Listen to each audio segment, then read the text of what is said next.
یہ دنیا بھی کتنی عجیب ہے، ایماندار کو بے وقوف، بے ایمان کو عقل مند اور بے حیا کو خوبصورت کہتی ہے۔ جب تمہاری مشکلات حد سے بڑھنے لگے تو سمجھ لو کہ اللہ تمہیں کوئی بلند مقام دینے والا ہے۔ زندگی میں خود کو کبھی کسی انسان کا عادی مت بنانا، کیونکہ انسان بہت خود غرض ہے۔ جب آپ کو پسند کرتا ہے تو آپ کی برائی بھول جاتا ہے، اور جب آپ سے نفرت کرتا ہے تو آپ کی اچھائی بھول جاتا ہے۔ معافی مانگنا یہ ظاہر نہیں کرتا کہ آپ غلط اور دوسرا صحیح ہے، بلکہ یہ ظاہر کرتا ہے کہ آپ کے رشتے کی اہمیت آپ کی انا سے بڑھ کر ہے۔ زندگی کی اصل خوبصورتی یہ نہیں کہ تم کتنے خوش ہو، بلکہ زندگی کی اصل خوبصورتی تو یہ ہے کہ دوسرے تم سے کتنا خوش ہیں۔ دوست کے ساتھ اس نمک کی طرح رہو جو کھانے میں دکھائی نہیں دیتا، لیکن اگر نہ ہو تو اس کی کمی بہت محسوس ہوتی ہے۔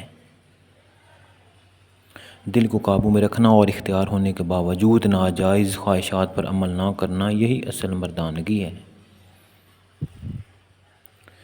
اتنے خشک نہ بنو کہ توڑ دیے جاؤ، اور اتنے نرم نہ بنو کہ نچوڑ دیے جاؤ۔ تمام تعریف اس ذات کے لیے ہیں کہ وہ جسے توڑے اسے کوئی جوڑ نہیں سکتا، اور جسے وہ جوڑے اسے سارے توڑنے والے مل کر توڑ نہیں سکتے۔